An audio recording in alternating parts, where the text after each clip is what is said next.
Hello everyone, welcome to our YouTube channel study अपने लिए।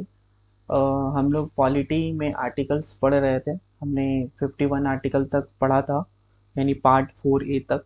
आज जो हम लोग पढ़ेंगे 52 आर्टिकल्स है, जो कि यूनियन यानी संघ के बारे में यहाँ से हम लोग पढ़ेंगे, जो कि 52 से 151 तक रहेगा। और मैं बता दूं कि आर्टिकल 52 से 78 तक हम लोग एग्जीक्यूटिव के बारे में पढ़ते हैं, यानी प्रेसिडेंट्स के बारे में, वाइस प्रेसिडेंट, ये सब पढ़ते हैं।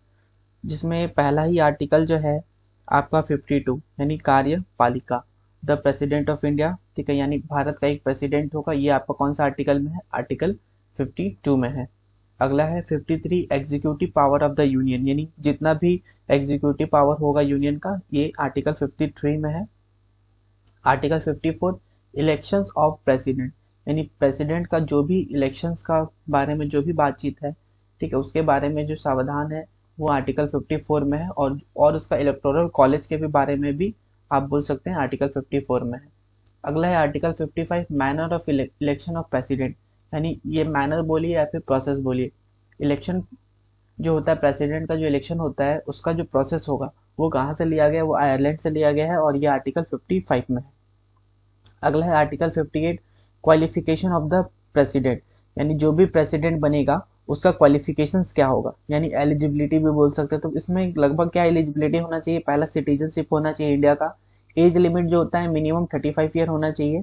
एंड कोई भी वो प्रॉफिट का पोस्ट पे नहीं होना चाहिए, ठीक है, और वो लोकसभा का एक मेंबर के लिए वो एलिजिबल होना चाहिए। अगला है आर्टिकल 59, ठीक है। 56 भी था एक, जिसमें 56 में टर्म ऑफ द प्रेसिडेंट का जो टर्म है वो है। और अगला जो आर्टिकल है हम लोग देखते हैं, article 59 condition of president office, president office का क्या कंडीशन होना चाहिए, आर्टिकल 59 में, जिसमें बताया गया है कि ये जो वो भी या तो मतलब बोल सकते हैं ना कि या हाउस ऑफ पार्लियामेंट का एक मेंबर होना चाहिए, ठीक है। और उसका जो सैलरी और अलाउंसेस जो होता है उसको हम लोग घटा नहीं सकते, ठीक है। ये प्रेसिडेंट ऑफिस का कंडीशन है। अगला हम लोग देखते हैं 59 हो गया हमने। अब आता है 60, ठीक है। आर्टिकल 60 में शपथ यानी ओथ बोल सकते हैं, प्रेसिडेंट ऑफिस में जो है उसका प्रेसिडेंट का शपथ के बारे में ये लिखा हुआ आर्टिकल 60 में। और जो शपथ कौन दिलवाएगा प्रेसिडेंट को? वो चीफ जस्टिस ऑफ इंडिया दिलवाएंगे। अगला है आर्टिकल 61 इम्पीचमेंट ऑफ प्रेसिडेंट, यानी प्रेसिडेंट पे महाअभियोग जो लगता है वो आर्टिकल 61 के तहत। आर्टिकल 62 जो यहाँ मिसिंग है, उसमें यह बताया गया कि election process of president should be completed before the term in of the previous president, यानी जो भी इससे पहले प्रेसिडेंट थे उसका कार्यकाल खत्म होने से पहले नया प्रेसिडेंट का चुनाव हो जाना चाहिए। ये 62 में है। और बाकी 64 देखते हैं। Article 64 the vice president to be ex officio chairman of the council, जो वाइस प्रेसिडेंट जो होगा वो चेयरमैन होगा, ठीक है, एक्स ऑफिसो काउंसिल का, ऑफ द स्टेट का। तो ये आपका आर्टिकल 64 तक मैंने अभी आपको बता दिया। अब हम लोग आते हैं अगला आर्टिकल में, आर्टिकल 66, ठीक है। आर्टिकल 66 में क्या बताया गया है? इलेक्शंस ऑफ वाइस प्रेसिडेंट, ठीक है। जैसे हमने प्रेसिडेंट का इलेक्शंस के बारे में देखा, तो इसमें अब क्या है, वाइस प्रेसिडेंट का जो इलेक्शन है वो आर्टिकल 66 में है। अगला है article 72 president has power to pardon, ठीक है, यानी क्षमादान का जो पावर जो बोल सकते हैं वो प्रेसिडेंट के पास ही, आर्टिकल 72 के तहत वो क्षमादान दे सकता है। आर्टिकल 74 का 1, ठीक है, council of minister with PM as it head, ठीक है, मीन्स जो भी काउंसिल ऑफ मिनिस्टर्स होगा उसका जो हेड जो रहेगा वो कौन रहेंगे? पीएम रहेंगे, यानी प्राइम मिनिस्टर्स रहेंगे। अब अगला है article 75 PM as other minister appointed by the president, जो भी पीएम होगा, ठीक है, पीएम का जो भी अपॉइंटमेंट होगा और जो भी अदर मिनिस्टर्स का जो अपॉइंटमेंट होगा वो किसके द्वारा होगा? प्रेसिडेंट के द्वारा होगा। क्योंकि अगला देखते हैं हम लोग आर्टिकल 76 में हम लोग देखते हैं अटॉर्नी जनरल ऑफ इंडिया, जो भी इंडिया का जो अटॉर्नी जनरल है उसके बारे में हम लोग आर्टिकल 76 में पढ़ते हैं, ठीक है, कि इंडिया का एक अटॉर्नी जनरल होना चाहिए, हम लोग 76 के तहत है। अगला है 79 कॉन्स्टिट्यूशन ऑफ पार्लियामेंट, पार्लियामेंट का जो कॉन्स्टिट्यूशन है वो आपका आर्टिकल 80 में है। और अगला है 81 कंपोजिशन ऑफ लोकसभा, ठीक है, कंपोजिशन ऑफ लोकसभा 81, और 80 में कंपोजिशन ऑफ राज्यसभा।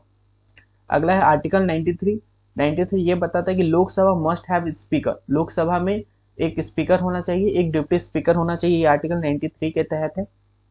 अगला है article 98 A separate secretary staff for each houses of the parliament, मतलब कि एक सेपरेट सेपरेट सेक्रेटरी स्टाफ होना चाहिए, जो भी पार्लियामेंट का जो हाउस है, चाहे राज्यसभा हो या लोकसभा हो, दोनों में होना चाहिए। ठीक है, ये अपना आर्टिकल 98 के तहत है। अगला हम लोग देखते हैं आर्टिकल 102 यानी 102। इसमें क्या है, डिस्क्वालिफिकेशन ऑफ एमपीज। ठीक है, यानी इन एलिजिबिलिटी ऑफ एमपी। अगर उसको सिटीजनशिप से अगर वो मान के चलिए उसको टर्मिनेशन दे दिया गया तो वो डिस्क्वालीफाई हो जाएगा। ठीक है, अगर कोई पोस्ट ऑफ प्रॉफिट में अगर बैठ जाता तो वो भी डिस्क्वालीफाई हो जाएगा। ठीक है, और कोई बैंक करप्ट हो गया, दिवालिया हो गई, आपका बैंक करप्ट इंसॉल्वेंट आपका साइनों में भी आता है एग्जाम में, और ये सभी चीजें हैं। अगर वो एबसेंट रहता है 60 दिन 60 दिन पार्लियामेंट से तो भी वो डिस्क्वालीफाई हो जाता है एमपी के पोस्ट से। अगला है article 105 power privileges etc. of houses of parliament. ठीक है, जो भी पार्लियामेंट का जो हाउसेस ऑफ पार्लियामेंट है उसका पावर प्रिविलेजेस, ये सब आर्टिकल 105 में है। ठीक है, अगला हम लोग देखते हैं article 108 joint session of both houses. दोनों हाउसेस में जो ज्वाइंट सेशंस बुलाए जाते हैं वो आर्टिकल 108 के तहत बुलाया जाता है। अगला है यहाँ पे आर्टिकल 109। ठीक है, money bill can not be introduce in the council of state. मतलब मनी बिल का जो प्रोसीजर है वो आपका दिया हुआ है इसमें कि जो भी मनी बिल है उसको इंट्रोड्यूस नहीं किया जा सकता काउंसिल ऑफ स्टेट में। ठीक है, अगला है article 110 deals with money bill, जो कि मनी बिल से डील करता है, यानी डेफिनेशन ऑफ मनी बिल भी बोल सकते हैं।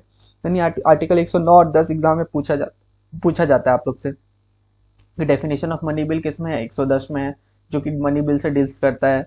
और प्रोसीजर या मनी बिल को क्या बोलते हैं, काउंसिल ऑफ स्टेट में इंट्रोड्यूस नहीं कर सकते, ये आर्टिकल 109 में। अगला है आर्टिकल 112 एनुअल फाइनेंशियल स्टेटमेंट। ठीक है, बजट। ठीक है, एनुअल फाइनेंशियल स्टेटमेंट या बजट, ये आपका आर्टिकल 112 में है। ठीक है, अगला बात करते हैं हम लोग आर्टिकल 114 एप्रोप्रिएशंस बिल।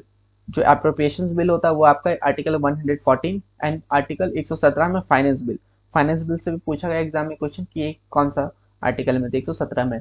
अगला है article 120 business in parliament shawl B translated in Hindi और इंग्लिश। ठीक है, जो भी बिजनेस होगा पार्लियामेंट में उसको ट्रांसलेटेड किया जाएगा हिंदी और इंग्लिश में, ये आपका आर्टिकल 120 में। यानी पार्लियामेंट में जो लैंग्वेज इस्तेमाल किया जाएगा वो ऑफिशियली हिंदी या इंग्लिश किया जा सकता है। अगला बात करते हैं आर्टिकल 123 प्रेसिडेंट पावर। इसमें प्रेसिडेंट का पावर के बारे में, ऑर्डिनेंस पावर है, president power to promulgate ordinance while parliament in recess. ठीक है, वो जब भी पार्लियामेंट रेस है तो अपना ऑर्डिनेंस उस पावर होता है कि वो उसको वर्किंग में ला सकता है, अगर अचानक से कोई भी चीज को वर्किंग में लाना है तब। अब अगला आर्टिकल 124 कि इंडिया में एक सुप्रीम कोर्ट होगा, उसका आर्टिकल 124 में स्टेब्लिशमेंट ऑफ सुप्रीम कोर्ट। 124 का सब क्लाउज 2 अपॉइंटमेंट ऑफ जजेस बाय पार्लियामेंट प्रेसिडेंट। ठीक है, अपॉइंटमेंट ऑफ जजेस बाय प्रेसिडेंट, जो भी जज का जो अपॉइंटमेंट होगा प्रेसिडेंट के द्वारा वो आर्टिकल 124 का सब क्लास 2 में है। आर्टिकल 125 सैलरीज ऑफ जजेस, जजेस का जो भी सैलरीज है ये आपका आर्टिकल 125 में है। अगला बात करते हैं आर्टिकल 129 यानी 129 Supreme Court to be a court of record. Supreme Court को as a court of record कहा जाता है, ये आपका आर्टिकल 129 में है। अगला बात करें ancillary powers of the supreme court, जो भी सुप्रीम कोर्ट का एंसिलरी पावर्स है, ठीक है, वो आपका 129 में है। अब हम लोग का आगे बात करते हैं आपका आर्टिकल 140 हमने देख लिया। अब बात करते हैं 141। ठीक है, 141 जिसमें बात किया गया है law declared by the supreme court shawl B binding in all courts with in the territory of India. मतलब जो भी लॉ सुप्रीम कोर्ट से डिक्लेयर कर दिया गया वो जितना भी अदर कोर्ट्स के लिए वो एप्लीकेबल रहेगा। अगला है article 142 apex court has power to pass any order. यानी एपेक्स कोर्ट के पास पावर है कि वो कोई भी ऑर्डर को वो पास कर सकता है। अब अगला है आर्टिकल 143 इंपॉर्टेंट है, president can send a matter to supreme court for consolation. जो भी प्रेसिडेंट है वो कोई भी मैटर का जो भी इश्यूज है, ठीक है, उसको वो सुप्रीम कोर्ट को भेज सकता है कंसोलेशन के लिए। अगला हम बात करते हैं, यानी इसमें आप अदर वर्ड में आप ये भी समझ सकते हैं कि प्रेसिडेंट का ये पावर है कि वो एडवाइस ले सकता है चीफ जस्टिस ऑफ इंडिया से, ये भी आर्टिकल 143 में ही कंसाइडर होता है। अब अगला है article 144 all authorities civils as judicial in territory of India act in aid of Supreme Court. ठीक है, ये सभी आपका 144 में आते हैं। ठीक है, जो भी अथॉरिटीज है सिविल जुडिशियल टर्शरी में इंडिया का वो सुप्रीम कोर्ट में ही है। अगला है 148 controller and auditor general of India, जो भी कंट्रोलर एंड ऑडिटर जनरल है इंडिया के, उसके बारे में आपका आर्टिकल 148 में इसका प्रावधान है। अगला है 149, duties and power of KAG, controller and auditor general का जो पावर है 149, ये भी आपका 149 में है, ठीक है। अब यहाँ 152 से 237, जिसमें हम लोग स्टेट गवर्नमेंट के बारे में पढ़ते हैं, जिसमें 153 में each state will have governor, यानी जितना भी स्टेट होगा उसका एक गवर्नर होगा। और 154 आर्टिकल 154 में बताया गया executive power of the governor, जैसे हमने प्रेसिडेंट का देखा था, अब वैसे ही पार्डन पावर भी होगा गवर्नर का, जो कि 161 में है।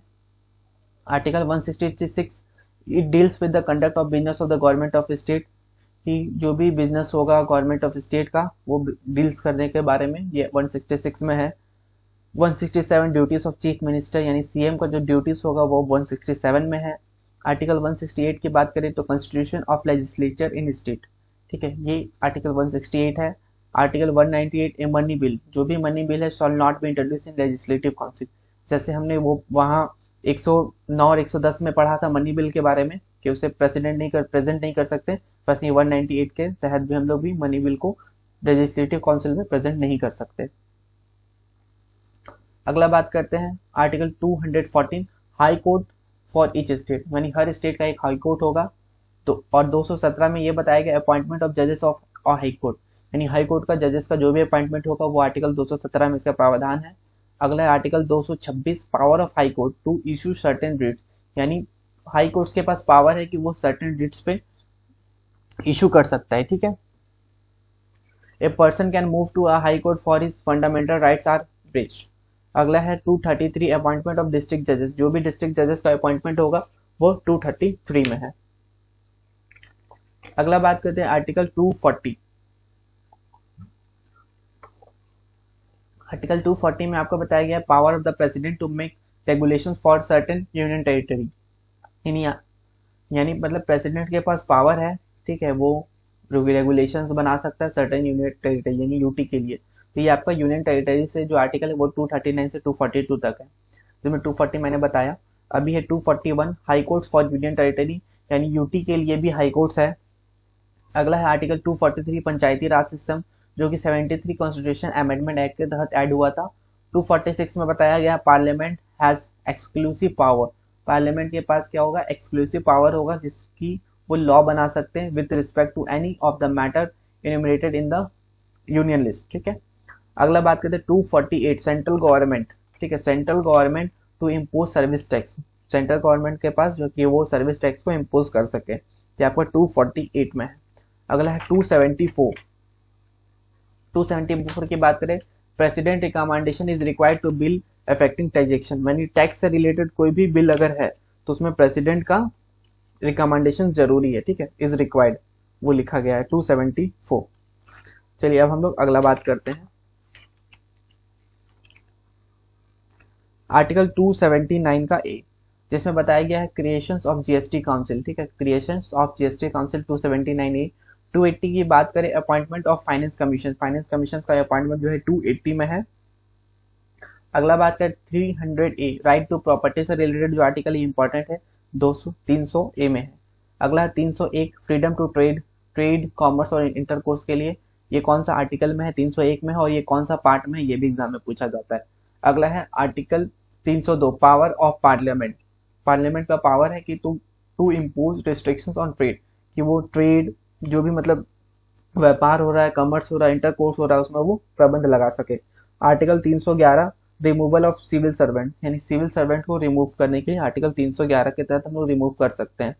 आर्टिकल 312, ऑल इंडिया सर्विसेज, यानी यूपीएससी के बारे में जो डिस्कशन है वो 312 में है। अगला है 320, duties and function of union as state public service commission, यानी यूपीएससी और स्टेट पब्लिक सर्विस कमीशन यानी पीएससी का जो ड्यूटीज है वो 320 के तहत है। अगला है डील्स विद इलेक्शन, इलेक्शन से जो आर्टिकल डील्स करता है वो 324 से 329 तक डील करता है, जिसमें आर्टिकल 324 क्या है, elections commission have power to supervise elections to parliament, ठीक है। अब अगला बात करते हैं स्पेशल प्रोविजंस टू माइनॉरिटीज, ठीक है, माइनॉरिटीज के लिए जो स्पेशल प्रोविजन दिया गया है वो आपका 330 से लेके 342 तक है। जिसमें क्या है ना, पहला 330 में बताया गया रिजर्वेशन ऑफ सीट, यानी सीट का रिजर्वेशन। ठीक है, तो वो कहाँ पे, SC ST के लिए हाउस ऑफ पीपुल। अब अगला बात करते हैं, यानी मतलब बोल सकते हैं कि लोकसभा में। ठीक है, अब अगला 331 प्रेसिडेंट अपॉइंट एंग्लो इंडियन, यानी प्रेसिडेंट्स के पावर, प्रेसिडेंट जो है वो अपॉइंट कर सकता है एंग्लो इंडियंस को। ये आपका आर्टिकल 331 में, यानी बोल सकते हैं रिजर्वेशन है 2 एंग्लो इंडियन का लोकसभा में। ठीक है, यानी इसमें भी लोकसभा में रिजर्वेशन है सीट के लिए, SC ST के लिए, और इसमें भी रिजर्वेशन है एंग्लो इंडियन के लिए, पर वो सिर्फ 2 होना चाहिए। अब अगला है 332 reservation of seat for ST SC in legislative assembly of the state, यानी लेजिस्लेटिव असेंबली में भी SC ST का reservation 332। Article 333 representation of Anglo Indian. ठीक है, जो भी एंग्लो इंडियन का जो रिप्रेजेंटेशन होगा, ठीक है, Indian community in the legislative assembly of the state, जो कि सिर्फ एक होना चाहिए। ठीक है, आप मेंशन करें यहाँ पे एक होना चाहिए, एक वहाँ पे एंग्लो इंडियन का भी रिजर्वेशन दिया गया है। 335 की बात करें तो इसमें भी रिजर्वेशन है ST SC के लिए, सर्विसेज के लिए, कोई भी जो गवर्नमेंट पोस्ट होता है वहाँ के लिए। 338 में है national commission for ST ST के लिए, नेशनल कमीशन। आर्टिकल 338 का भी national commission for backward classes, यानी OBC अदर बैकवर्ड क्लासेस इसमें आता है। लैंग्वेजेस की बात करें 343 से 351, 343 में हिंदी जो कि ऑफिशियल लैंग्वेज होगा वो आर्टिकल 343 के तहत है। 347 लैंग्वेज स्पोकन इन सेक्शन, कोई भी सेक्शन में जो लैंग्वेज बोला जाएगा वो आर्टिकल 347 के तहत है।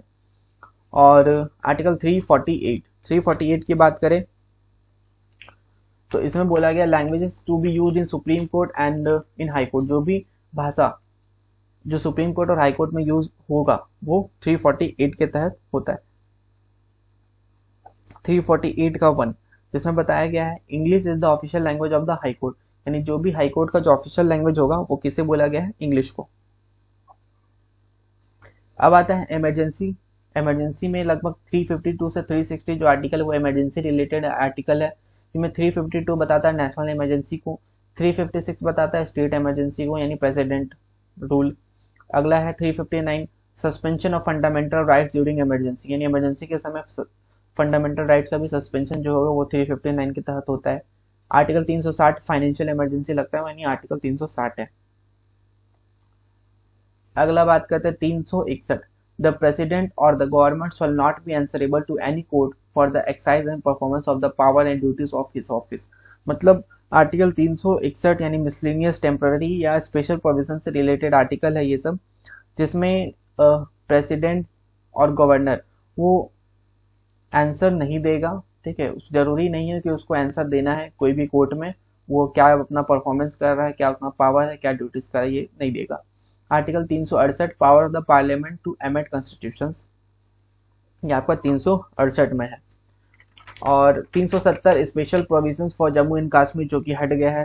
ठीक है, इंपॉर्टेंट रहता है आप लोग का। अगला बात करते हैं हम लोग 371 का A, 371A special provision with respect to the state of Nagaland, Nagaland के लिए जो स्पेशल प्रोविजन 371A।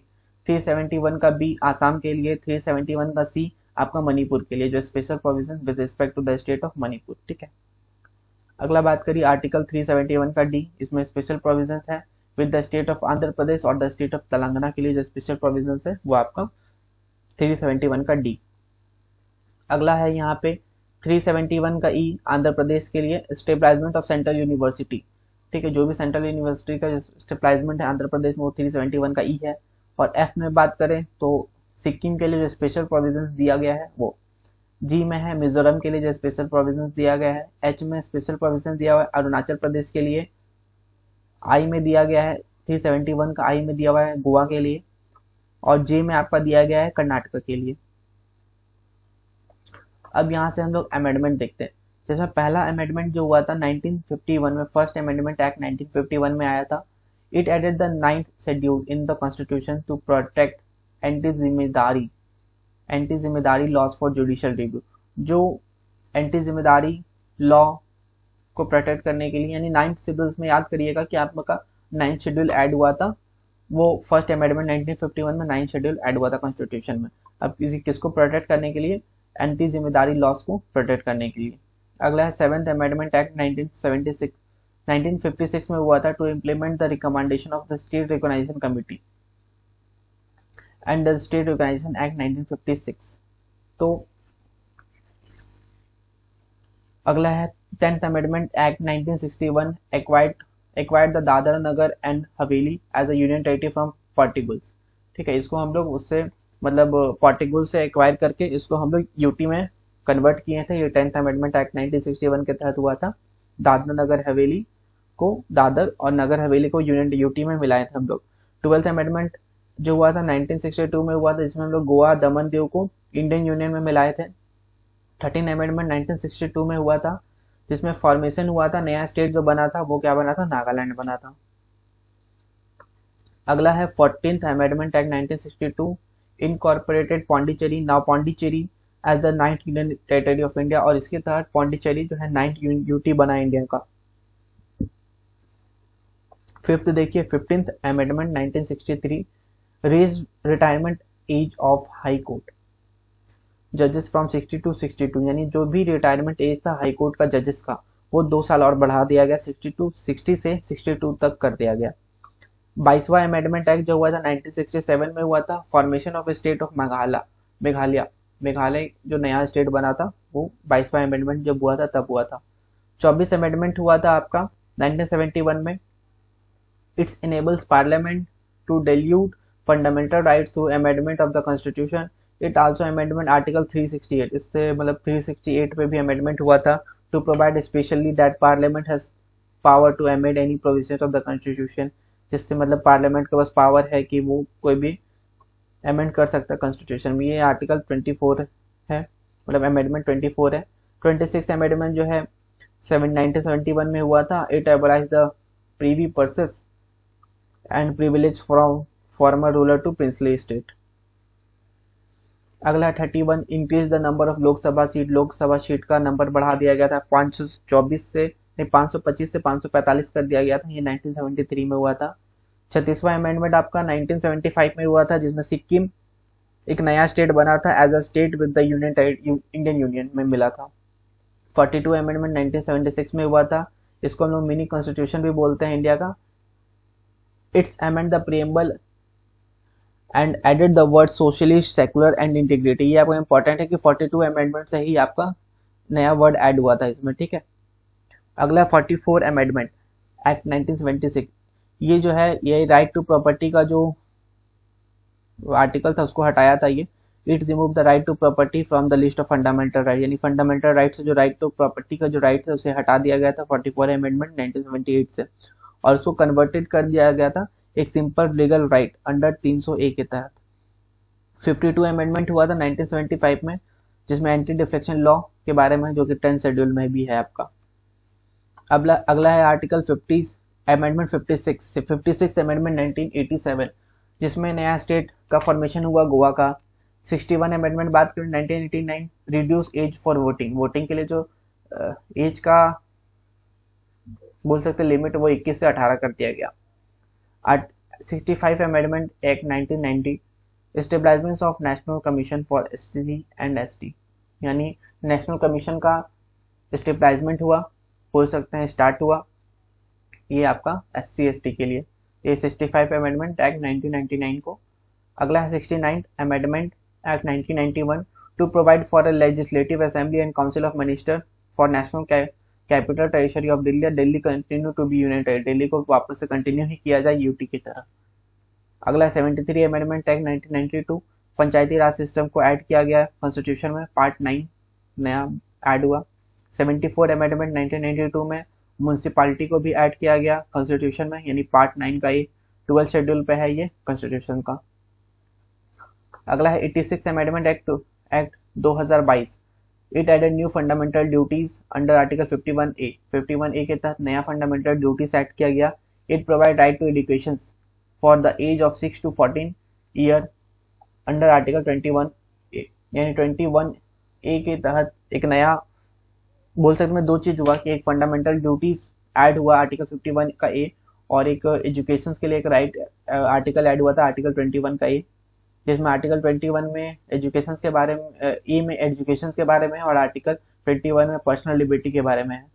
अगला है आर्टिकल 88 अमेंडमेंट एक्ट 2003, इसमें क्या हुआ था, it added a new subject in the union list, यानी न्यू यूनियन लिस्ट में एक नया सब्जेक्ट ऐड किया गया था, taxes on services.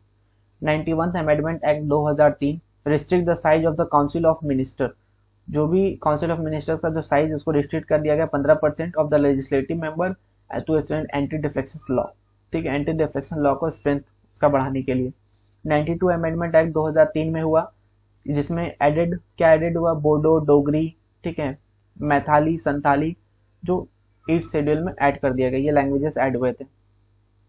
100 amendment act 2015 land boundary agreement हुआ था बिटवीन इंडिया और बांग्लादेश। 101 अमेंडमेंट हुआ था 2016 में, introduce the goods and services tax, जिसमें गुड्स और सर्विस टैक्स के बारे में इंट्रोड्यूस हुआ था। ये 100 और 101 इंपॉर्टेंट होता है।